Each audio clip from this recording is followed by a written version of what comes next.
On behalf of all the members, I would like to express my sincere gratitude to Atulji Suraiya for such an interesting presentation on TDS. I request all of you to please give a big round of applause to Atulji. Friends, now quickly we have a time to listen to someone who is an authority in international taxation. TP Ostwal ji is a chartered accountant in practice for last 38 years, who was one of the members of Government of India's committee drafting TP regulations in India in 2001. He is a visiting professor at Vienna University, Austria, for teaching international tax for LLM studies. He is a member of Transfer Pricing Subcommittee at United Nations since inception for 2 terms. He has authored various books on a range of subjects covering international taxation, transfer pricing, and black money law in India. With this brief introduction, please join me in welcoming an authority in international taxation, CA T P Ostwal ji. I request RCM Purushottam ji Khandelwal to please welcome TP Ostwal ji with a bouquet and a memento.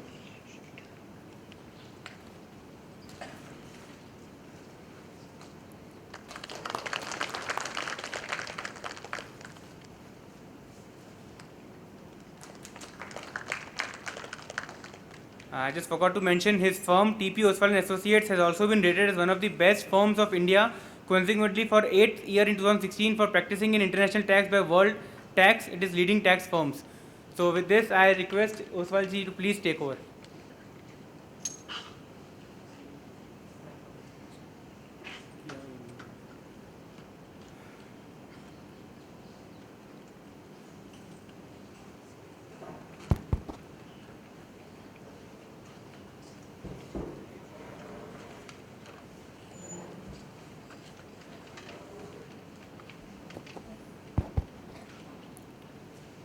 Good evening, friends, seniors in the profession, respected dignitaries on the dais, off the dais, my dear friend Atul, and ladies and gentlemen. It gives me a great pleasure to be with you this evening, though unfortunately our time is curtailed, as Atul has been saying that it was time deduction at source. So my as well as his time is deducted. No choice. Force majeure situation. Ahmedabad, I was telling the organizers not to call us. You have best of the speakers in this city.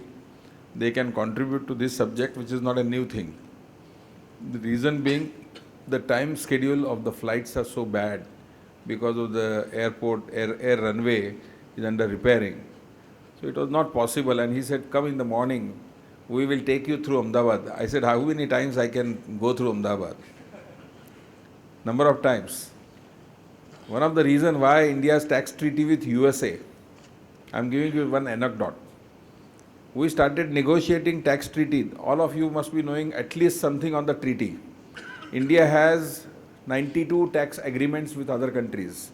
The agreements are known as tax treaty. Double taxation avoidance agreements. I'm going out of the way to little bit speak and give you some anecdote. We negotiated the tax treaty with USA for 30 years and then signed finally in 1989. We started in 1959.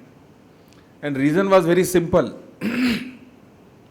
Indian bureaucrats change every 3 years who are negotiating the treaties. And therefore they felt obliging the other team coming up for negotiation and going to the USA. So that every 3 years new people go to USA to see USA and don't do anything and come back. That's how it went on for 10 terms. But from US perspective, one lady negotiating the treaty was for 15 years. Same. And that lady finally said, how many times I can go and see Taj Mahal? Every time you call us, you take us to see Taj Mahal. Sorry, I don't want to do that. So she gave a formula, WIRC formula 44, to solve the treaty. What is your problem? Why you are not signing the treaty?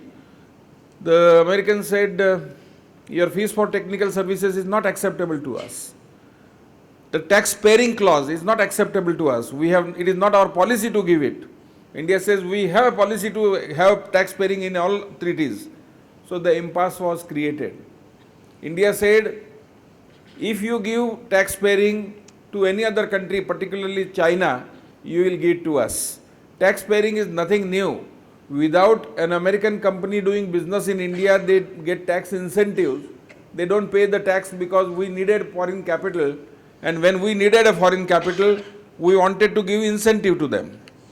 But if the incentive is given to them, profit is not taxed here, and the same profit is taxed in USA, what would happen? It goes out of the government of India's pocket in the government of USA. So therefore, the Indian government said, no, you can't tax. Once I give a tax concession, you must give deemed credit in your country. Even without paying a tax by the gentleman, by the company here in India, that profit repatriated to your country should be spared from taxation. Either you spare it or give deemed credit equivalent to the Indian taxes paid. That was not acceptable to them. So we finally said, okay, if you give it to China, we will also be given that. The Americans said, fine. Second major objection was fees for technical services. And all of you must know, right now Atul spoke about the TDS provisions, and we are such a tedious country for having TDS provisions, and we are draconian, in fact, frankly speaking, in the world. Our 60% of, how much percentage the government said last week? 94% of the tax is collected by the TDS. 94. Only 6% tax is collected through the mechanism of payment of advance tax and self-assessment. If that be the case, why should you need such a big bureaucracy in the country? Remove all the people, the collection will go up. I can guarantee you that. Mr. Tomorrow Jetli is coming here, Mr. Jetli. So please tell him that this is a government given figure, 94% is collected through TDS. And let me tell you, if there is no monitoring, there is no policing, people will be happily paying the tax. Well, friends, the problem of tax or fees for technical services was resolved by taking advice from US. They said, well, we have included services rather than fees for technical services, and they have come out with a novel formula. They say, if I make available you technology, what is the meaning of the make available? If I make you available technology whereby you become an expert and give technology to somebody, then only it is fees for technical services, not otherwise.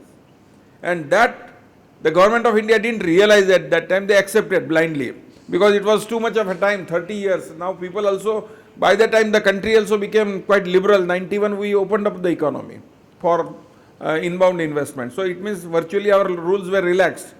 So a lot of people were going abroad. Our bureaucrats also had seen USA number of times. They also got tired and therefore they signed a treaty. Impact was 19 countries got that fees for included services type article in their treaty, and now India is repenting. India has demanding all the countries that you can't have a treaty like that. Cyprus will be one of the victims, and you will see the impact coming up once the Cyprus newly notified negotiated protocol will be notified to us. Possibly fees for technical services will go away and will change. My subject is non-residents taxation. What I spoke to you just now is also part of non-resident taxation. There are different facets. I was told don't pitch is too high. Make it simple for the people to understand so that they take interest. The taking of interest in non-resident taxation is a most important thing. Today's world, you cannot ignore, you cannot afford. We are integrated. Almost every second Gujarati family, somebody or the other is abroad in America. And therefore, he wants to know what is happening in the taxation. If I invest here, now FATCA has come in, all those things have come in. And therefore, you are bound to know provisions of non-resident taxation. And if you do not know those provisions, what happens? And you are practicing, bread you will get it, butter somebody else will get it. The dollars he will get it and you will get a rupees. I believe that practice should be such, you must get dollars. 66 times more than what we people are getting. You know how much amount of fees you are charging for getting the TDS certificate from the income tax department, which does not require any efforts. Just make an application to NSDL and you get TDS compliance done properly, you get a certificate automatically. TDS, what is that card? Huh? TDS. TAN card or PAN card. PAN card, I'm sorry, PAN card. How much fees you are charging to your clients? Just ballpark figure. 500? 1000? 1500? 1500 is too much? People don't pay? No, he said Ahmedabad ma free che. And that's a reality. That's a reality. But you know the standard in Bombay? Big firm charge $1,500. Lesser than big firms, they charge $1,000. And then still lower than that, $500. Because it is being charged to foreigners, not to Indian. Indian know the art of that. They get an advice from Ahmedabad. So therefore, friends, these are the techniques. We should not lag behind, otherwise you lose importance. And people, you know, in fact, once we quoted to a foreign company, TDS, PAN number will charge 500 rupees. And the client went away. ये क्या service देगा 500 रुपये में, which is less than $10. No, not good firm. Then my partner, somebody approached again to my partner. He says $500, that was mistakenly quoted. The client said, excellent, we would like to take service from you. So friend, this is what happens. The scope, what I am taking you through, taxation of non-resident, is within the Income Tax Act. We have all studied that. There is nothing so great and new about non-resident taxation. It's all simple. But you know, our clusterphobia is such that we don't want to worry, this must be a complicated. This is very simple. On the contrary, Income Tax Act, such a big Income Tax Act, studying and advising people is a very complicated. Related provisions to the non-resident is much easier. So which are those? Only 4 sections first. Basic sections only 4. Rest of the sections are other, and all other provisions, procedural provisions, any case you are practicing for applying the domestic taxpayers as well as other, everybody is same, everything is same. So therefore, what is so great? Why should we have a specialized topic? I was told when I was requested to speak on this, I said such a simple topic, is an age-old topic, why do you want me to speak? No, sir, we want to listen to you. So they wanted me to be dragged to Ahmedabad, come what it may. So I came here. Now we have 4 sections. I am simplifying the life. Section 4, which is the basis of charge, everybody knows, it applies to everybody. It is not only non-resident. Only 3 sections, Section 5, Section 6 and Section 9. And Section 5, half of the section is known to all of you because it is related to residence taxation. Section 5.1 talks of taxation, how the income accrues, arises or is it, which income is liable to tax, charge of taxation. This has 2 parts. Part 1 is resident, we are not concerned in this lecture. Part 2 we are concerned, subsection 2. Income accruing, arising or received. Income deemed to accrue, arise or received by a non-resident in India is liable to tax in his hands. In India word is more important. In other subsection 1, in India is missing. So it means anywhere in the world, a resident earning any income is liable to tax in India. It is always the right of the country of which you are a resident to levy tax on you. So if you are a resident of this country, then India has a right of taxation. If you are a resident of other country, the other country will have a right of taxation. But how the tax should be levied is a right of that country. It is not necessary, please understand one thing, it is not necessary that the world behaves in the same manner. All the countries do not tax the world income. Only some countries tax the world, most of the countries tax some world income, but some countries don't tax at all, and some countries tax on a different fashion. For example, if you are in Singapore, Singapore will tax you if you are a resident of Singapore or non-resident, income earned from Singapore and received in Singapore. And in other words, income earned from Singapore but not brought into the Singapore, no tax. Beautiful center to be a resident. You have a country where there is no tax. Which is that country? Dubai, UAE, no tax. Tax haven's best part. So likewise, there are countries, one has to look Indian provisions as far as when we advise non-resident, we look at the Indian provision. So third section which is very relevant, and this is a creation of India. Section 9, income deemed to accrue or arise in India. I teach the same subject in Vienna University to LLM students, and they come from at least 50 countries, and they are from developed countries and developing countries. The developed countries, a reaction to Section 9 of Indian Section 9 when I teach, this is what nonsense. How can you have such a draconian provisions? This is ridiculous. You cannot have income deemed to accrue or arise. When something is not accrued to you also, you want to say it is accrued in India and want to tax it. In Gujarati they say, no, jo mera hai wo mera hai, tera hai wo bhi mera hai. Exactly it is like here. Then when it comes to developing countries, when I teach this to developing country students, their reactions are beautiful. Wow. We have also similar provisions, but our provisions are not so extensive as you are. I had a student from Tanzania, Kenya and Uganda, and they were revenue officers of that country. They said, Mr. Ostwal, Professor Ostwal, can we have little half an hour session after this, our lecture is over with you? I said, why? This section is beautiful. We would like to tell our government that our law should also be similar. So we wanted to understand the deficiencies and we want to discuss with you. I said, let us meet over the lunch, we will finish discussion. So this is what the reactions are. You can see the deeming provisions India has. We have subsection 7, up to 7 subsections. Some of the countries have only one subsection, two subsections. Some of the sections are too general, but ours is quite draconian. Then we have presumptive taxation in respect of certain type of businesses, where computation generally is difficult. Why it is difficult? Because of very high depreciation. Generally the incomes are negative. The government of India is smart. They have given the reasons.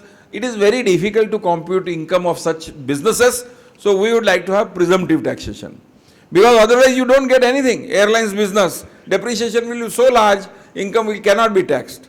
Shipping business, income will be so large, it is impossible to tax. Rig business, exploration of oil, huge cost of rig.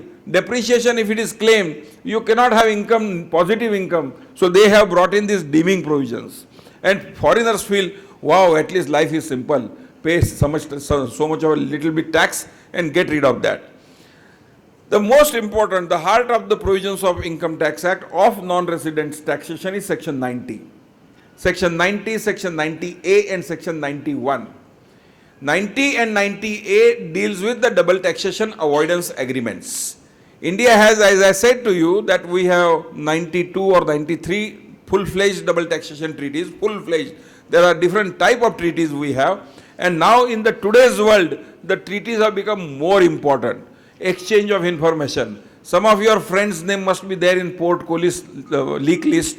Some of the friends' name must be there in Panama leak list. And therefore, it's a pride possession. Oh, my name is there. But if he is a pride possession if he is not resident of India. If he is a non-resident, no problem. But if he is a resident, there is a problem. And it is a stigma. And people are now trying to find out what is the way to save ourselves. So, if you have to save, you have to see the provisions of tax treaties. Luckily for us, Panama has no tax treaty with any country in the world, including India. In fact, Panama wanted to negotiate a treaty with India in 2013. Indian government has masti little bit. And they said, nothing doing. You sign a treaty with us with a provision that if an Indian defaults the payment of tax and the monies are lying in your country, you will pay the tax out of that money to us directly. Panama says, we don't want to sign such treaty with anybody. He says, then we will not sign the treaty. Now Panama leak has taken place. 1,000 Indians taxpayers' names have come in. 320,000 companies which were set up through the Panama in BVI and other places. Now government of India is interested in getting after them. Panama says, we will sign the treaty but not on our terms, not interested. Panama says, we will sign the treaty, not retrospective, prospective. We will not share any information about past. Very good. And Panama has not kept the bank account details of all those companies. Excellent. Life is fantastic. Though the names have appeared in the economy, the Indian Express, nothing to bother. Unless in some cases very specific information have come in. Section 91, how India gives tax credit. Recently India has notified the foreign tax credit rules. So if you have earned income abroad and you have received that income here, India, there is a normal principle that a person should not pay tax at two places. One place he will pay the tax, second country will give credit. And therefore, if the country has to give credit, the credit is generally given under the double taxation avoidance agreements. And in case if there is no tax treaty the India has with the other country like Iran, Iraq, all those countries, we don't have treaty, and they recover tax, then you will get a tax credit under section 91. Therefore, these are the important provisions you should not lose track of. These are the three sections, very important. Section 90A, India has signed one tax treaty under section 90A with Taiwan. Taiwan is not a country recognized by us because India does not want to fight with China. It is China says it is our territory. Like we are saying POK, Pak occupied Kashmir is our territory. And therefore, we say nobody can recognize that as a country. So similarly, we also don't recognize Taiwan. But we have big business with Taiwan, as good as China. So therefore, we say, okay, no problem, we have found out a way. We will sign the treaty with an association in Taiwan.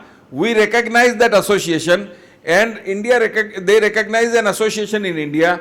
If anybody is paying tax in Taiwan, he will get a credit in India through that association, a mechanism, a surrogate mechanism. And therefore, we also give credit, they also give credit. And full-fledged tax treaty India has. But we have said it is a state, it is not a country. It is not an independent state, it is a territory. We don't say state also, it is a territory. And likewise, we are negotiating treaty with Hong Kong. Hong Kong is a part of China, controlled by China, but it is an independent state, independent territory. It has its own constitution. We are negotiating the treaty under the provisions of section 90A, and 90A was introduced only 4 or 5 years before for the purpose of signing the treaties with such problematic countries. We all know without transfer pricing, without my name TP, it is difficult life. So therefore, you need to know transfer pricing today. Earlier we were required to know transfer pricing which is international. Now we have got a domestic transfer pricing. And it's a big business for chartered accountants. Unfortunately, last year law amended the limit from 5 crore to 20 crores, increased the limit. Business has gone down. But don't worry, turnover goes up. In related party transaction goes up. And with the inflation, 20 crore will be nothing. Just 2 years wait, again it will be 20 crore.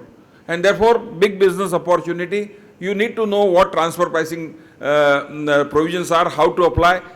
Purely, if you ask me my honest opinion, I have been working on this law in India, and we have created a model for developing countries world over, and that model is very popular.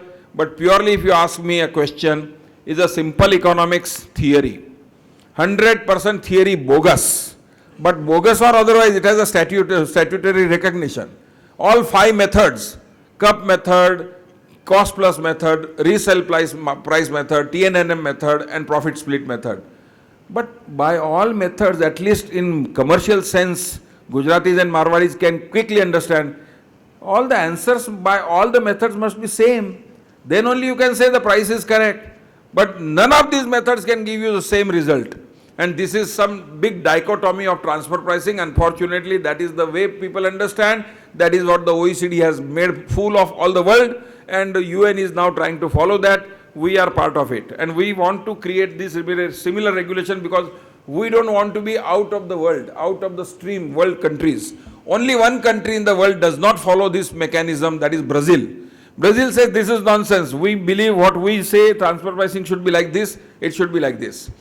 They say if you have brought the goods from related parties and selling it to somebody, you must make minimum 30% profit.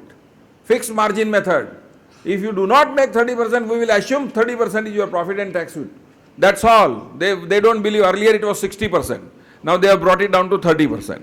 So therefore they say this is arm's length. And we say, so how can we have the world common features? The other provisions are related to taxation of non-resident individuals, which are quite routine, section 115, and then taxation of the technologies and all other payments under section 195, and we are required to make the payment of royalties, fees for technical services, and interest. Those are all provisions which are contained in section 115A, interest on various type of instruments, BBA, BBD, etc. All those provisions are related to taxation of non-resident and non-resident Indians, which we need to understand. In fact, frankly speaking, this particularly section 115C and 115I, we must all understand it very well. We must understand carefully. I am giving you importance because this is a day-to-day work which every chartered accountant is expected to know, because most of the non-resident Indian come in the season which is November to December to March. That November to March is the season when all Americans like to come to India, not because they love India, but because of three reasons. There is one most important reason is that there is too much cold over there, and this is a good season here. But then they take an excuse, અરે આ તો મેરેજની season છે, આપણે બધા જશું ઇન્ડિયામાં marriage attend કરશું. So they come with an excuse that there is a marriage, and they come here to discuss their tax problems in India, and that is an opportunity we all get. And this is that season I get a huge number of American Indians. They come and ask the questions which are relevant for the purpose of taxation, all the more because of FATCA which has come in. And therefore, unless you practice these provisions carefully, unless you know the provisions, even if you do not know, participate in some discussion, group discussion, study circle. Somebody will prepare and you will understand. And if you understand that, something will register on your mind. And automatically if the client comes, હા એવું કંઈ છે હું જરા જોઈને બતાવું છું તમને. So that is what you will be able to, you will continue, you will not lose your you will not lose your client.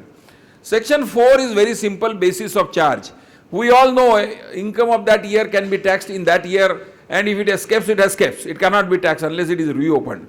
So these are the same provisions which applies to the non-residents, therefore nothing so great. I will not waste your time, and the time also, I have a restricted time, so I will also try to cover up as much as possible. I will give you some time to ask me complicated questions to get my possible solutions. If I know those solutions, I will try to give you the solutions. Whatever questions you want to ask, you are free to ask the questions. Out of the syllabus, welcome. Section 5, as I already explained, as far as non-residents are concerned, income received, income deemed to receive, income accrues or deemed to accrue in India will be taxable. So, income deemed to accrue or arise is defined under section 9, which we will take you through, which will run separately. For all these, very important, who is resident and who is non-resident. Non-resident and resident is defined. Non-resident is defined under section 6 of the Income Tax Act. Section 6.1 talks of residential status of an individual. Section 6.3 talks of residential status of the company, and section 6.4 talks of, subsection 4, talks of residential status of other than individuals and companies. These are the things which you must understand carefully. One simple test, as far as individuals are concerned, if he is in India for more than 182 days, he is a resident, come what it may. Sometimes, if he is in India for more than 182 days, it is possible for him to say that I am resident but not ordinary resident, subject to those other conditions under subsection 6 and 7, which we will see later. So therefore, most important is 182 days. And this, please note, 182 days rule today is by and large world over. Most of the countries follow 182 days rule. So if you are out of India for more than 182 days, can you be a resident? Can you be non-resident? Then the issue is very simple. Can you be a non-resident? Answer is no, not necessarily. I have gone to USA for my medical treatment. I am having a serious problem. And luckily I got cured and came back. The tax officer will say, sir, હું તો અમેરિકામાં તો 6 મહિનાથી વધારે. I am a non-resident. No, it is not possible. Subsection 1 of section 6, explanation 1 says, if you are out of India for more than 182 days and you are gone for the purpose of employment, then you are a non-resident. So the second limb is equally important. You must go for an employment. Now what is that employment is not relevant. ₹1 employment or koi vandho nahi. No problem. $1 employment, no problem. $1,000 employment, no problem. Now question is, what is employment? Does it mean that I should be physically employed as an employer-employee relationship with the company or the employer foreigner?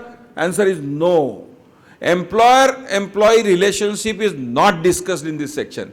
You should be employed in activities outside India. Activity word is not there. But this matter came up before the Supreme Court in the case of Kumar Mangalam Birla. That was in the context of section 80 RRA. He was getting some commission. He was getting some professional fees from a Tanzanian company. And he was getting that fees in India. question whether the deduction under section 80 RRA was dependent upon receipt of foreign exchange from an employer outside India. Now, have you been employed by a foreign company was an interpretation, was a term to be interpreted. Bombay High Court says you were not employed, you were only getting fees, and therefore you are not considered to be employed by a Tanzanian company as an employee, and therefore you are not entitled to the deduction. Sorry. Matter went up to the Supreme Court. Supreme Court said, sir, wait. What is the word used? You should be employed. English is such a language. Employed means what? Gainfully employed. Where it is stated that you should be employed as an employee. A man who has gone abroad for rendering some professional work, undertaking professional work, and he carries on the profession there. Is he nikamma or is he employed? The Supreme Court said he is employed. The word employed does not therefore mean only physically employed as an employee. Employed means any employment in any respect, profession, vocation, business. And therefore, if you have gone abroad and stayed more than 182 days and you can show the evidence that I was employed abroad, then you are non-resident. Otherwise, the section says, if you are in India, if you have not gone abroad for employment, but for all other purposes like medical treatment, etc., then the condition under section 6(1) is you should be in India for more than 60 days to make you resident. 182 days condition applies only if you are going abroad for the employment purposes. And then another condition prefixed along with 60 days is you should be abroad for, you should be in India in the 4 preceding previous years for more than 365 days. Person who is going abroad for the first time, he is throughout his life in India, 365 days compliance is not that difficult, and therefore he will be a resident by all means. So therefore, in case if you are going out of the country in the month of say April, May, 2 months you are here, and then you have gone in the month of June, say first week of June, you are in India for more than 61 days, automatically you continue to be the resident, and therefore it is advisable that you must look at these conditions carefully. A non-resident coming to India, and this section 182 days condition is relaxed for a citizen of India. If you are a non-resident and you are a non-citizen, that 182 days condition relaxation is not available. You have to guard yourself. If you are in India for more than 61 days, you become resident. Then only safeguard in such situation is look at your tax treaty of that country of which you are resident. And if you are resident of the other country, there are mechanisms whereby you can say that I am non-resident. And if I am non-resident under the treaty, please note of that, if I am a resident in the treaty of other country, automatically I become non-resident of India. And this is very important, and that must be fulfilled, that must be seen carefully. If you are suppose for example, we have a decision reported yesterday of a Sri Lankan resident, lady owning a property in Sri Lanka, selling that asset and gaining a capital gain, making a capital gain out of that. And she was married to an Indian resident and she was staying in India. So her habitual abode was in India.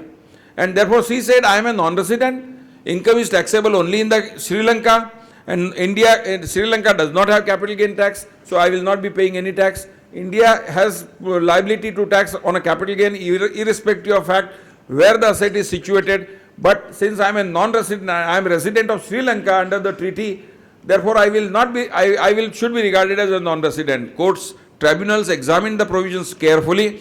They say, yes, we agree with you, you could have been a non-resident of India if you would have been a resident of Sri Lanka under the treaty, but we see no reason that to hold that you are a resident of Sri Lanka because your habitual abode is here. There are 4 tie-breaking tests under the treaty, Article 4 of the tax treaty India has with that country, and those 4 tests, if you fulfill any of the 3 tests, then you become resident of that country. First condition is habitual abode, second condition is economic nexus, third condition is a permanent home in that country, and fourth is of which you are a citizen, passport, of which countries you are holding a passport. And therefore, unfortunately, the decision went against the taxpayer, but this is a very common problem, common situation. If you look at the top professionals in the country were also confused, and they were holding a view, no, if you are in India, if you are a non-citizen of a country, and if you are in India for more than 60 days, you become resident. file your tax return as a resident.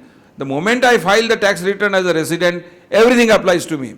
Foreign assets disclosure will apply, world income provisions will apply. How can I be then contending I am non-resident? Not possible. In fact, with due respect, the view was not correct. The correct view is, look at the treaty. If you are having your house abroad, you have come here casually for 60 days and stayed in hotel, and 61 days and stayed in hotel and doing some work here, just because that number of days threshold, you don't become resident if you are coming from a country with which India has a tax treaty. And therefore, see this, examine this thoroughly, and if you are filing your taxes there, if you have a tax residency certificate of that country, nothing to bother. So these are the provisions, these are silent important provisions. The law is very simple, but the importance of the provisions must be understood, and then only we can advise the client appropriately. If a person is out of India for 9 years and he is coming for the first time in India, then certainly for 9 years he was non-resident. Unfortunately, Gujarat High Court in 2003 had taken a view. Earlier the provision in the law was, if you are non-resident for 2 years, for next 9 years when you come back to India, you are not ordinary resident. Generally, Gujarat High Court decisions are very progressive. But this was one regressive decision which came from this High Court of your state, which says, no, this interpretation is wrong. You look at the provisions very carefully. You must be non-resident for 9 years to become resident, not ordinary resident for 2 years. And that was a decision given by one judge, Mr. Abhichandani in Gujarat High Court, and that government of India was very happy. Immediately they amended the law. The amendment was required. Why? If the amendment was not made, this position would have been challenged in the High Court and the Supreme Court, and then other courts also would have not been bound by it. Controversy would have continued. Government of India took a leaf out of the Gujarat High Court decision. They changed the law for the purpose of clarification. You must be non-resident for 9 years to be a not ordinary resident for 2 years and not otherwise. Earlier provision was, if you are non-resident for 2 years, you are not ordinary resident for 9 years. It was up to 2003-4. From assessment year 4-5, the situation is different. And therefore, this has changed the whole scenario. Now, what is the scenario today? If you are a non-resident for 9 years, then next 2 years when you come back to the country, you are given a time for arranging your affairs in such a manner that you keep your assets abroad, you keep your income abroad in such a way that you don't expose yourself to tax in India. And therefore that transitory provisions have been introduced, and that continues in India. They says you will be regarded as not ordinary resident subject to fulfillment of the two conditions. One is 9 years out of India and 2 years in this country. Second condition is 729 days in the last 729 preceding 7 years. If you are in India only for 729 days, virtually 2 years, then also you will be regarded as not ordinary residents. In appropriate examples and cases, you may be able to work out a scenario where a person can become not ordinary resident for 3 years instead of 2 years because of the second condition, 729 days in 7 preceding years. And appropriate calculation, you can do it, it is possible. And therefore, one has to examine these provisions carefully. And in this period, when you are not ordinary residents, you are not exposing your world income for taxation, only Indian incomes are taxable, you are almost akin to non-resident, almost akin to. You may ask me a question, why unnecessarily you are saying almost akin to? Why not equal to the non-resident? Only one provision is against you, and that says, if you are not ordinary resident in India and you are controlling any business outside India, from India, the income from the business which you have controlled abroad will become your income in India and will be taxable. And that doesn't apply to a non-resident, but it applies to not ordinary resident, and that is the only difference which is there. We have to guard against that provision. These are all conditions which I have explained in a different fashion. I don't want to waste your time. I have already explained in detail.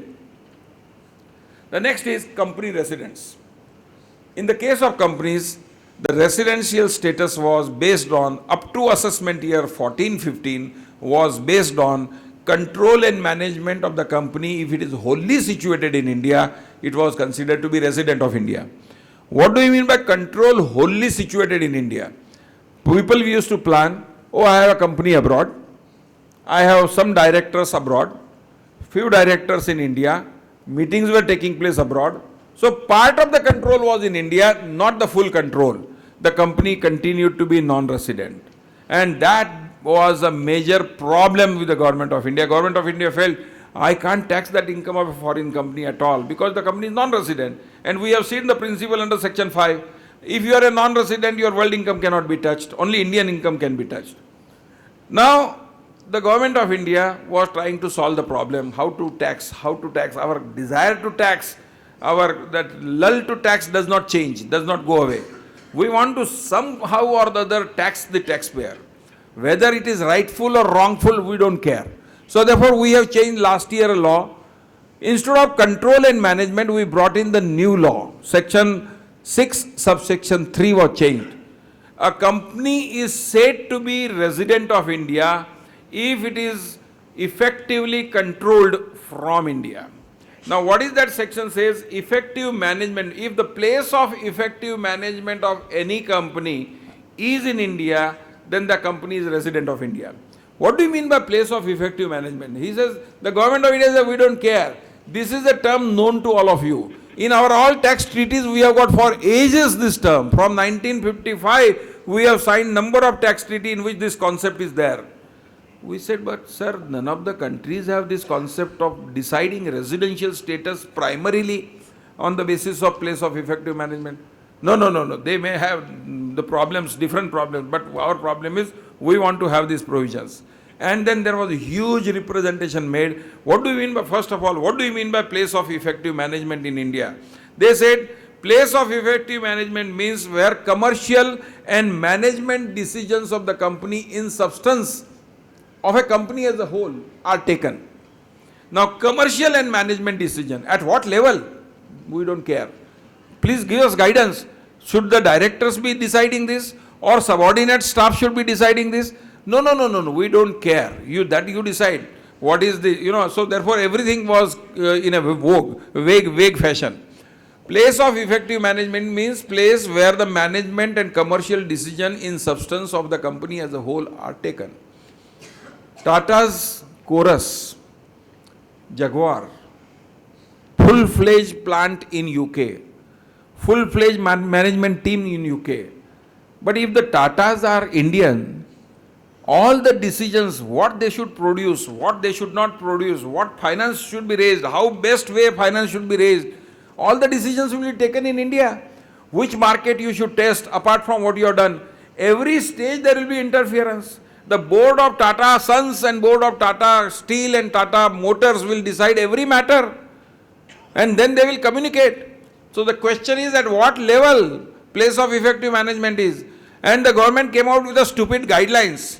And which was a circular, which was draft circular, which was, luckily it was a draft, which was issued in the month of December last year.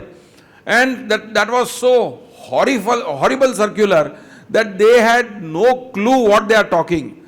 The right hand doesn't know what left hand is doing. First paragraph talks of one concept, second paragraph talks of another concept, and third paragraph do away with the concept in paragraph 1 and 2. And as a result, there was a complete chaos and mess. The chartered accountants' views are never respected by the CBDT. They say chartered accountants have vested interest. So they are trying to tell us, please do this, please do that. But we realized that problem and we told industrial houses. In fact, particularly I had a meeting with few of the industrial houses and I said that you represent this matter to the Prime Minister. If this is the way people are being troubled for foreign companies being set up, your whole intention was to catch hold of all foreign conduit companies, bogus companies people set up, show big profit without any employee there. And therefore they say, oh, we have two managers there, companies which are the directors of the company set up abroad, they have made such a huge profit, all profits are not liable to tax in India for the simple reason because they are non-resident company. You want to catch hold of such companies. But in the process, you are catching even genuine companies. And that matter was heard by Prime Minister himself and he directed that the circular should be hold on and you must come out with a solution properly. This is not the way and therefore we are hearing now, again now they are talking of some revising the circular. What will be the revised fate? God only knows. When it comes, we will discuss again. So this gives an ample opportunity to professionals to keep seminars going, and Institute of Chartered Accountants for under the name of CPE makes huge profit. And we all pay monies to the institute, and the corpus of the institute is now more than 500 crore rupees, only on account of this. Sorry for being bold and forthright, but that's the reality.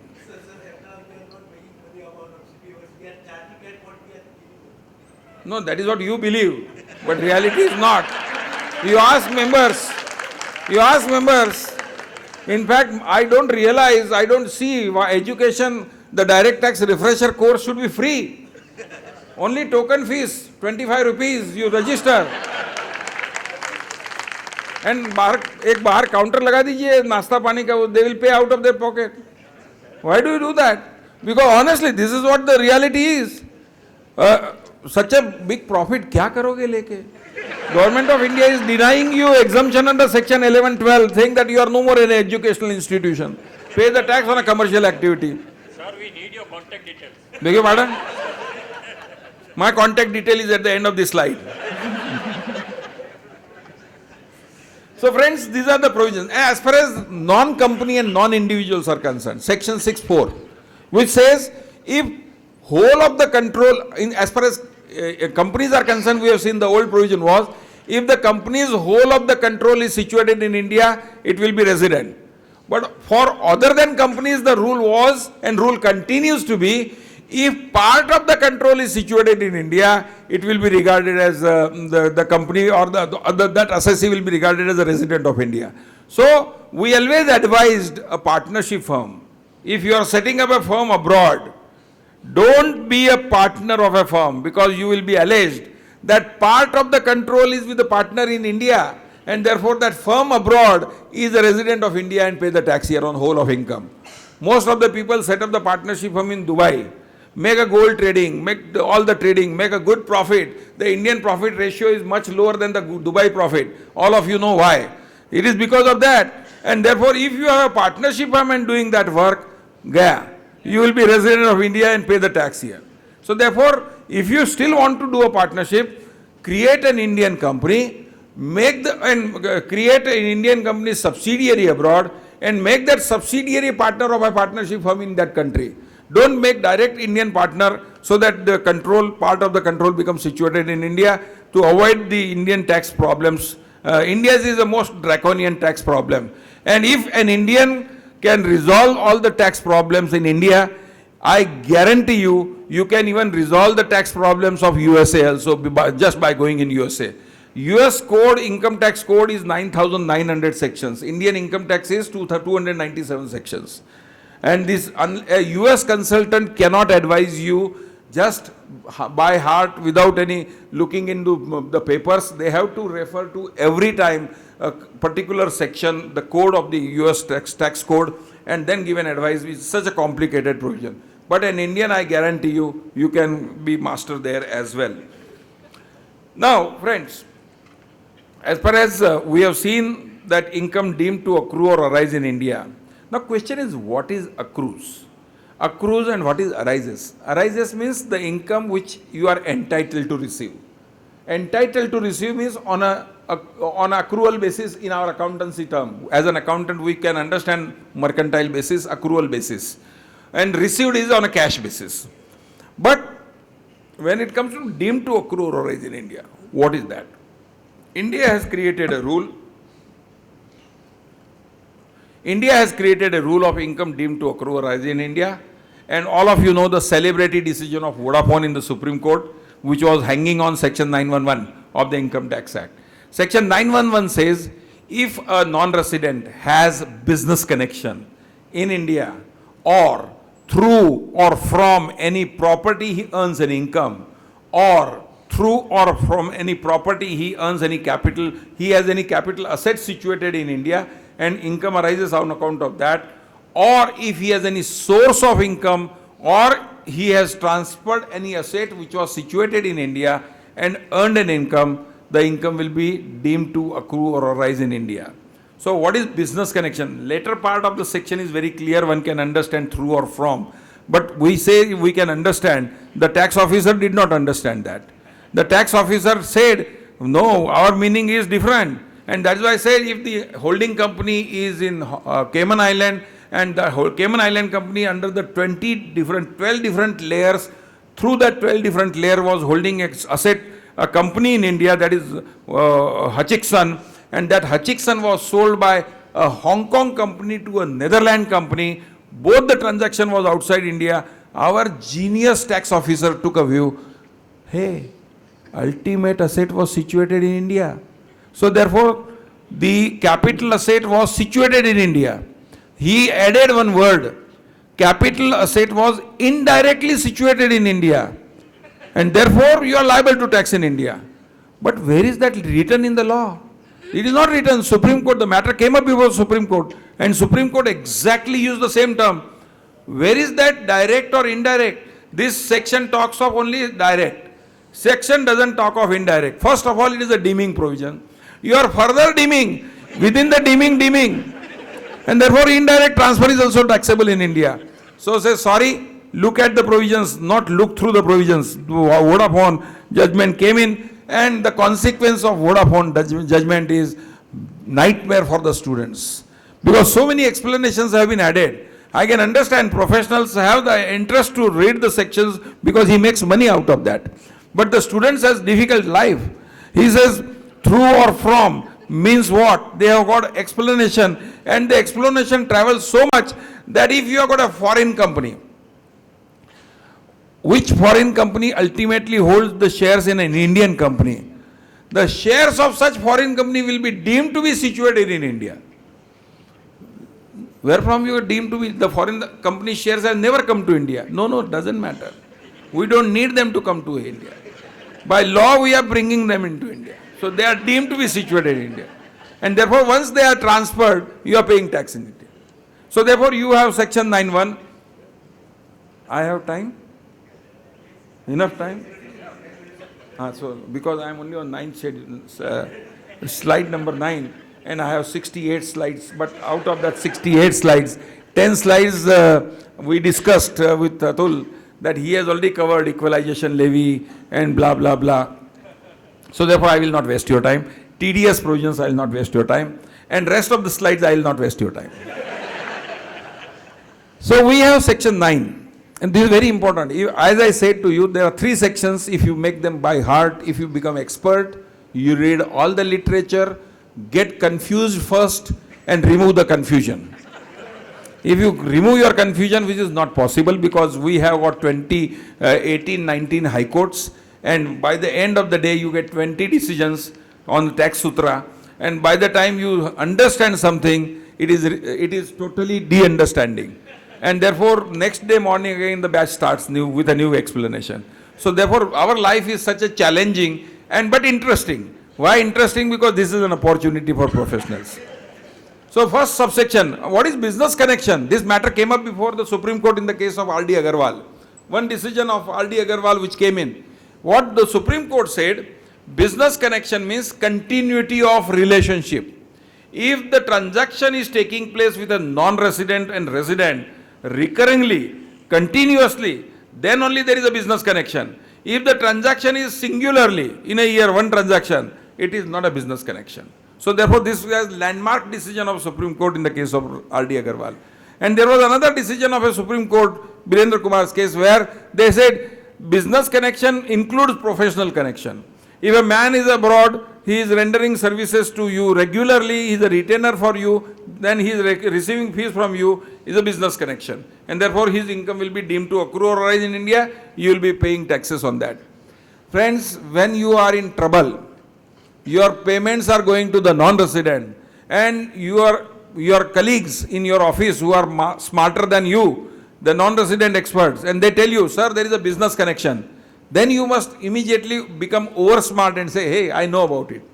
Look at the direct double taxation avoidance agreement provisions of that country. Whether he has a permanent establishment in India or not. Business connection versus permanent establishment is very regular. Business connection is under the domestic law. Permanent establishment is under Article 5 of the tax treaty. If the foreigner has no permanent establishment in India under the tax treaty, business connection is not relevant at all, because we must understand one thing in India. Our law section 90 subsection 2 says the taxpayer has a right of choosing the provisions which are beneficial, whether the direct tax, income tax act provisions or the treaty provisions, whichever are beneficial, he is entitled to choose and apply. So therefore, if suppose the officer says you have business connection, I will say that that country has a treaty with us, there is no permanent establishment, so the income arising on account of business cannot be taxed in absence of permanent establishment of a foreigner in India, and this is one thing which we will have to take care of it. Section 912, again it is because of Gujarat. We have a Gujarat High Court decision which says, in case of Patlange's case, which says it was a case of a non-resident employee working in India, F.L. Smith's employee. He was employed by a Danish company in Denmark, and he was deputed in India on a cement plant to be set up in India. And he argued before the court, and he says, I am getting salary from Denmark. Where is the question of that salary being taxed in India? I am not getting any salary here, I am spending only the money. So therefore he argued this is not taxable. And he succeeded. Gujarat High Court said, yes, income is not received, income is not deemed to be received, and therefore not liable to tax. The law got amended, section 912 was introduced in Income Tax Act at that time to overcome Patlange's decision, saying that income from salary will be deemed to accrue or arise at the place where the services are rendered. So if the services are rendered in India, and that luckily at that time it was not a retrospective, it is prospective. So from that time, if the salaries are deemed to be on account of your services in India, it is accrued in India. That's deemed to accrue in India. Government employees taxation, salaries are always, wherever they are rendering services, even if their services are rendered outside India, salary is deemed to accrue in India only, and they have to pay taxes here. And generally because of the convention, Vienna Convention, they don't pay tax at both the places. They are exempted at the place where they are working. They will be paying taxes in the country of which their government employees are. So subsection 3. Subsection 4, dividend. In India, Indian companies or foreign companies paying dividend. Dividend is paid by an Indian company to an outside India shareholder, also is deemed to accrue in India. So therefore foreigners also dividend is taxable. But luckily for us, dividends are exempted because companies are paying dividend distribution tax. So therefore we don't have to bother much at the moment. The most important provisions are subsection 5, 6 and 7. And these are the plethora of case laws on the subject. Interest, income from payment of, if you are making payment of interest to the non-resident, if you are paying royalty to the non-resident, and if you are paying fees for technical services to the non-resident. Please note friends, fees for technical services is creation of India. Nobody in the world understands fees for technical services the way we understand. And now we are making world mad. We are now asking United Nations in their model tax treaty, fees for technical services article must be introduced. And that, let me tell you, for last 5 years India has been making efforts, and eventually in 2016 October, you will find the model treaty of United Nations will have separate article dealing with fees for technical services, of which we are debating every year, and therefore this is going to be another new creation in the world. Now friends, as far as these 3 sections are concerned, please understand one philosophy. There are 3 type of payers of such fees. Payment of interest, royalty on FTS can be paid by a resident, can be paid by a non-resident from India. Non-resident, how do you say, sir, non-resident can pay from India? A foreign company's branch in India or foreign company's permanent establishment in India making payment to a non-resident for setting up a plant here, FTS. And third, such payment can be made by government of India also, or a government of state also. If the payment is made by government, it is always deemed to accrue or arise in India irrespective of any condition. If the payment is made by, whether it is royalty, interest or fees for technical services, in all the 3 cases, if the payment as far as royalty and fees for technical services is concerned, if the payment is made by government, it is also accrues in India. But if the payment is made by a resident Indian to a non-resident, it is deemed to accrue or arise in India if the services are utilized or the royalty is used for carrying on a business or earning a source of income in India. So therefore, if you are making a payment to a foreigner for taking technology, with the help of that technology you are setting up a plant in, say, India, then fees is, royalty is deemed to accrue or arise in India. Or you are earning a source of income from that, the source for which you are making a payment. Income will be deemed to accrue or rise in the hands of the foreigner. And thirdly, fees for technical services, same conditions. If the fees is paid to a non-resident for the purpose of carrying on a business or source of earnings in India by resident, it is taxable in India, deemed to accrue or arise in India. Now third limb, non-resident. If the non-resident from India, a permanent establishment of foreigners or a branch of a foreigner here, they make payment to another non-resident and they make the payment for carrying on the activities or interest also for the carrying on activity in India, then they are taxable in India. But if they are making payment for using the technology outside India, then the question of taxation in India does not arise. And same is the principle for resident making payment to a non-resident. Suppose I make a payment of fees for technical services. Suppose I make a payment of interest. Suppose I make a payment of royalty for doing business abroad, my branch abroad, my subsidiary abroad, and for that I am using this technology or royalty formula or borrowings, then India is not entitled to tax, then India will not tax. So principle must be understood. If your activities are in India, if your source of earning is from India, then whether payment is made by resident or non-resident, it is taxable in India. Otherwise, it is not taxable in India. And if you understand this problem, then it is very simple and very easy. However, the controversy went on to the Supreme Court in the case of Ichikawa Harihima Heavy Industries, as far as fees for technical services and royalty is concerned. And Supreme Court interpreted the law very interestingly. They said it is taxable in India if the technology is used in India, technology was delivered in India, place where there are multiple conditions which you must fulfill.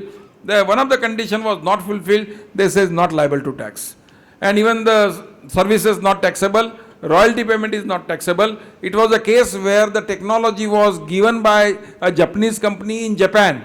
The Indian resident brought it and used it himself. So this is, as far as the technology was given to you, it was he has completed his job outside India, he has not delivered in India. Just because you are used in India, we don't care, and not taxable. Law was amended in 2007, and thereafter the Karnataka High Court took a view. No, despite the amendment in the law, place of services where it is irrelevant, use of technology where it is done, it is irrelevant. Despite the amendment, despite the amendment in the section, the Karnataka High Court says in the Jindal Powers case, it is not liable to tax in India. Then law was second time amended, and therefore now we are taking a view, but despite the fact that we have amended the law, the tax treaties have not been amended, and if the tax treaties have not been amended, Supreme Court's decision in the case of Ichikawa Harihima Heavy Industries was based on the treaty principles as well as domestic law. Under the treaty, it is still not amended. It is not possible to amend the treaty so quickly, and therefore in the case of Toyo Engineering, Bombay High Court has taken a view, still it is not liable to tax in India under the treaty. And therefore this is the provisions which, if we understand these provisions very well, it is the opportunity which we can utilize for the purpose of earning a source of income in India properly from the business connections in India. Now friends, explanation which was added here, after the Vodafone's decision under section 911, what business connection stands for, they say income deemed to accrue or arise in India if it accrues directly or indirectly. When this was argued before the Supreme Court said, hey, section 64 has this language, directly or indirectly. The section 91 has no such language. So you cannot interpose the word directly or indirectly and interpret, and therefore indirectly held asset in India also is liable to tax. They have gone beyond. Directly or indirectly, through or from any business connection, through or from any business connection in India, through or from property, and all these words have been expanded, and therefore now the life has become little challenging, though the time is going to tell us whether this also will be making the life of the foreigners in India difficult. We will try to find out some new solutions for that as well. To this principles of business connection, there are 4 exceptions. One is, the section itself says, section 911A says, if the operations in respect of any business which are carried out in India and abroad, then payment which is attributable to the operations carried out in India only can be taxed. So if you can establish that what I have paid mainly is for activities abroad, very limited is for the India, then you can apply the formula rule and say nothing should be taxable, or what should be taxable is very limited. We had a very interesting case which we argued before the commissioner, and we succeeded. It was a laying of a cable from Chennai port till Singapore, undersea cable of a telecommunication company. What we said, the cable laying services was rendered in India only to the extent of 12 nautical mile, because the definition of India was up to 12 nautical mile, it was India. 200 nautical mile was exclusive economic zone. This was not part of India, because such services were not covered by the Economic Zone Act. And rest of the territory is outside India. So therefore, if I have paid say 600 crore rupees to a foreigner only for a laying down a cable of 6,000 kilometer, then you lay the tax only on 12 kilometers out of 6,000 kilometer. Work out a formula, 12 upon 6,000 multiplied by the amount, and therefore nothing virtually, and therefore nothing was taxable. The officer tried to tax something. I said, we are ready to pay little more tax on that. What you are finding out, I give you little more attribution. And he was very happy. So out of 600 crore, I said, I am paying you 15 lakh rupees tax.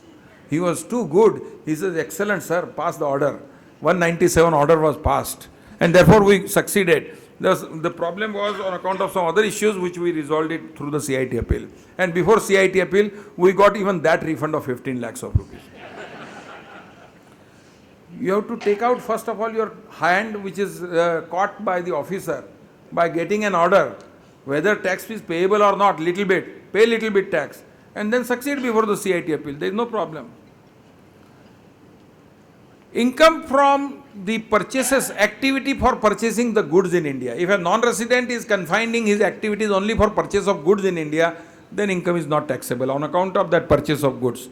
Similarly, if the non-resident is collecting news and views in a news agency business, then income on account of that is not liable to tax in India. And finally, the Gujarat has given good contribution. Gandhi movie was on Gandhi from Gujarat. And therefore, of course, nobody can claim Gandhi is from Gujarat, though he was from Gujarat, but he was Indian. Everybody claims Gandhi is Indian. So we are proud of Gandhi. And that movie was shot at Sir Attenborough, who created Gandhi film. At that time, government of India felt very sensitive, touchy. Gandhi was a very touchy subject. And the government of India said, okay, you are shooting movie on account of Gandhi in India, all right. Any movie income, any income arising on account of shooting of any film in India will not be liable to tax in the hands of non-resident. This was an explanation which was added in the Income Tax Act, subject to some conditions. Now friends, the business connection through or from, which I have dealt with and extensively, if you have got a business agent, if you are carrying out an activity through an agent in India, and the agent is solely dependent upon you, then all the income arising on account of that agent's activity in India will be deemed to be accruing and arising in India, and there is a business connection.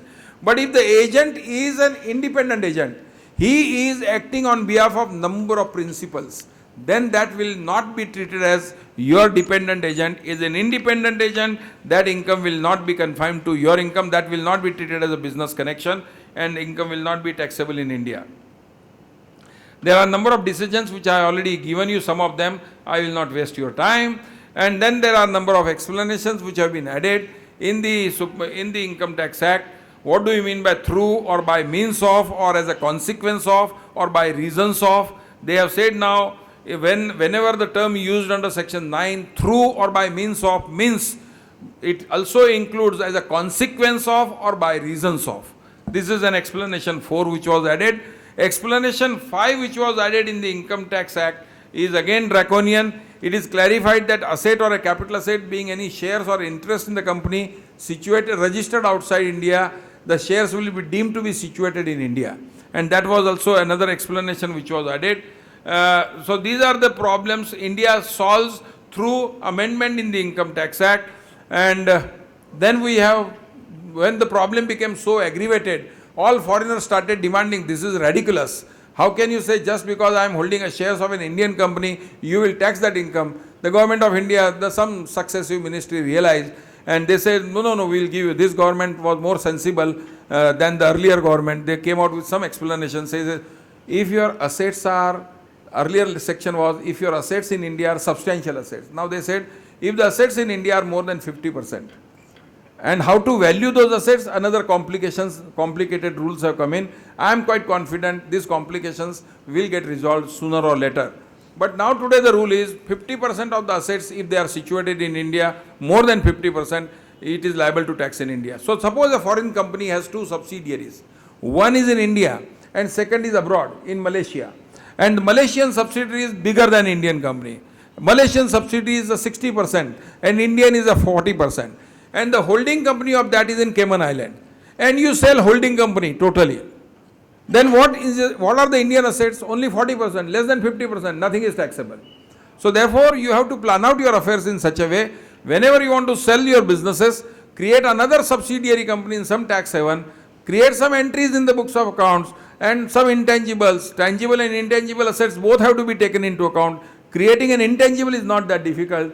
Create intangibles which is more than 50%, get the valuation report and show to the government of India, well, assets are less than 50% in India, sale of the business in India is not taxable. All these things are going to go on, don't worry. And if the assets in India of an Indian company indirectly held through or various subsidiaries is less than 10 crore rupees, we don't want to tax it. Very good. Charity. Government of India also believes in sometimes. Explanation 7 which was added, no income shall be deemed to accrue or rise in India to a non-resident from transfer outside India of any shares or interest in a company in India if such interest is less than 5%. If the foreigner he has no control and management over the Indian company and the interest which he holds in Indian company is less than 5%, then we don't want to tax it. I don't know, but if it is a listed company and listed company is holding a UK listed company, and is holding an Indian subsidiary company, only Indian subsidiary company, and a block of shares which is 6% sold from one management to another, which is not in the control or which is in the control, either way, it will get hit liable to tax. And when the shares are traded on the listed company shares on the stock exchange in London Stock Exchange, how the buyer, what is the identity of the buyer, who is buying, where the tax deduction at source should be made, who will do the tax deduction, broker or the buyer or the payer, nobody has a clear idea. This matter was represented times and again with the government, but our bureaucrats don't realize the problem till the problem happens. And therefore we are waiting for the problem to happen, then again we will knock the door of CBDT.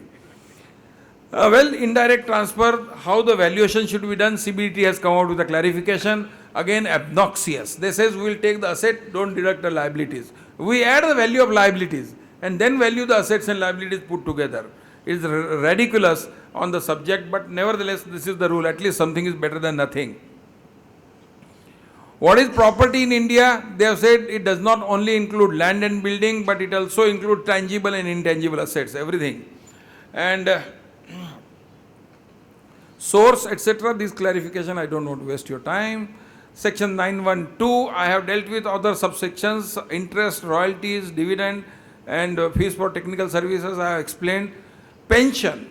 If the pension is payable outside India to a person resident permanently out of India and shall be considered to accrue or arise in India if it is payable by persons under Article 314. In other words, if the government of India pays any pension to a judge of the Supreme Court or High Court or an employee of the government, even if he goes and settles abroad and the pension is paid to them abroad, the government of India retains the right of taxation. He cannot say my income accrues outside India and therefore not liable to tax. It is going to be taxable in India. Well, there are Rule 10, all these things which I don't want to waste your time. Presumptive taxation. Section 44B, 44BB, BBA, BBB are very important provisions which are relevant, and your Gujarat particularly charge is very well known for taxing shipping business. You have the officers sitting in Gandhidham, officers sitting in Rajkot, officers sitting in Pipavav port, all the ports, and they make assessment of the shipping companies. And they make all howlers, horrible assessment order. They make an assessment on the return which is filed under section 172, which is not required to be assessed if it is a regular shipping company. But they make an assessment order. And that gives an opportunity to chartered accountants in Mumbai to come and represent. Questions we just have. Before the officers here, CIT appeal here and tribunals, and we succeed, saying that this is nonsense, how can you assess such an income? But you know the provisions very well, you are masters yourself, then people will not come to Bombay to, you lose your income and we get the monies there. What is 44B? If a foreigner is carrying on a shipping activity, and if the shipping activity is a regular shipping activity, if the port of the shipping goods is from foreign country or the port is from Indian port, goods are shipped in India, income earned by that shipping company, the shipping company's profit, 7.5% of the profit is liable to be treated as taxable in India. However, please note, if the shipping company is covered by the treaty, you don't have to waste your time under section 44B. You straightway go to article 8 of the tax treaty, except Korean tax treaty, which is still problematic, but new treaty has already been signed. Once it becomes notified, then virtually all the tax treaties of the world India has India will not have a right of taxation if the shipping company is a non-resident shipping company. 44BB, if your business is of non-resident, if you are a non-resident, and you are carrying on business activity which is exploration and exploitation of mineral oil outside the India on the ship, on the sea, then income arising on account of that under section 44BB, 10% of the gross receipt is deemed to accrue or arise in India. And therefore 90% is treated as expenses and 10% is taxed at 40%. Therefore your rate of tax is virtually 4%. 44BBA is in relation to similarly foreign airlines. Particularly, let me give you an example. Hong Kong does not have a tax treaty with India. Bahrain does not have a tax treaty with India. If you have got a client called as Cathay Pacific Airline, or if you have a client called as a Gulf Airline, which is owned by an owner in Bahrain, then their incomes are taxable in India under section 44BBA. Only 5% of the gross receipts are treated as deemed to accrue or arise in India. But if you have an airline coming from any other country, by and large, India has, except Pakistan we don't have a treaty, income arising from those airlines is generally not liable to tax in India. It is taxable in the country of which the airline is belonging to. Section 44BBB is if your foreigner is carrying out any construction activity, civil construction or a turnkey activity in relation to a power projects which are constructed in India, the income arising therefrom, only 7.5% of the income is deemed to be income accruing and arising in India, and therefore rest of the 92.5% is not taxable in India, and therefore these are the provisions possibly you don't lose sight of, you can advise. If the foreigner has a permanent establishment in India, by virtue of section 44D or DD, any income the foreigner gets in India is taxable on net basis. And therefore, even if it is a royalty received by a PE of the foreigner in India, branch of a foreigner in India, it is taxable only on the net basis. In other words, all expenses are deductible. Otherwise, foreigner getting income on account of royalties and FTS and interest, they are taxed under section 115A on a gross basis, read with section 9156 and 7. And therefore, this is the advantage looking at the provision. Section 44C gives you deduction on account of notional deduction on account of head office expenses. If the foreigner branch in India carrying on some activity, 5% of the profit, net profit is deemed to be an expenditure on account of head office is deductible under the provisions of section 44C. Friends, with this, thank you very much for listening me patiently. If you have any questions, I will be possibly within few minutes, if the organizers feel obliged, that I can answer those questions. Thank you.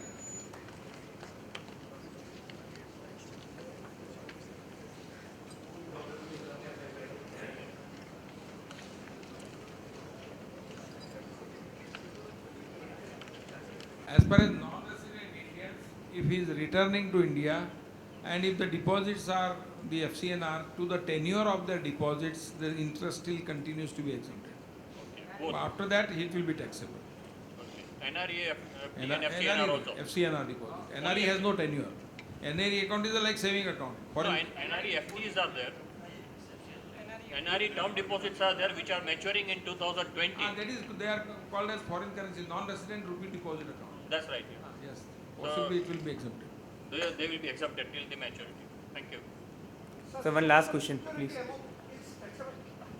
Beg your pardon? Social security amount. Which?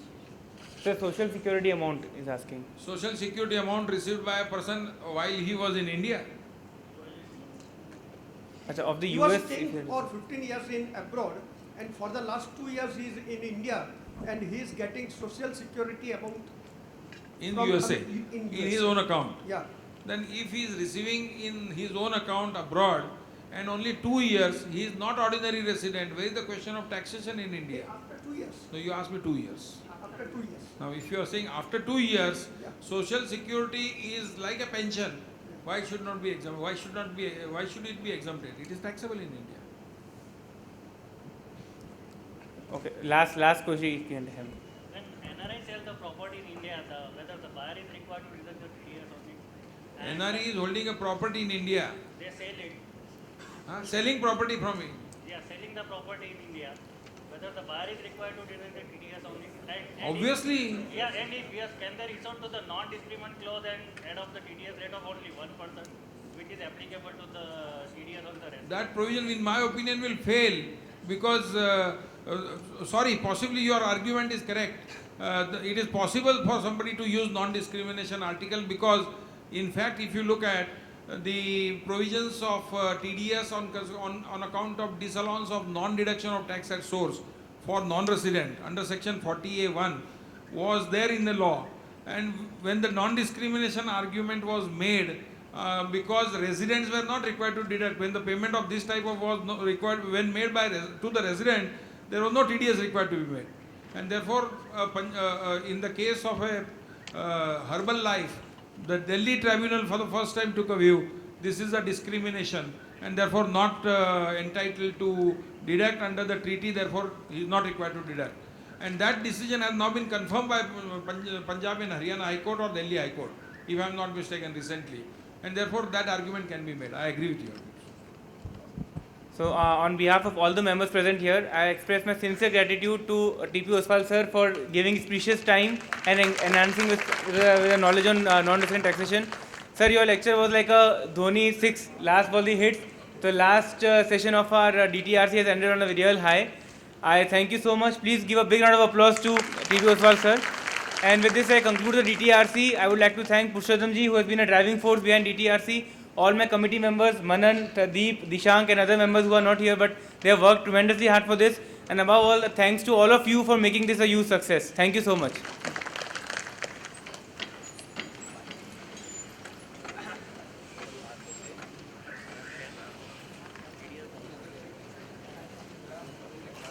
Very, very, very.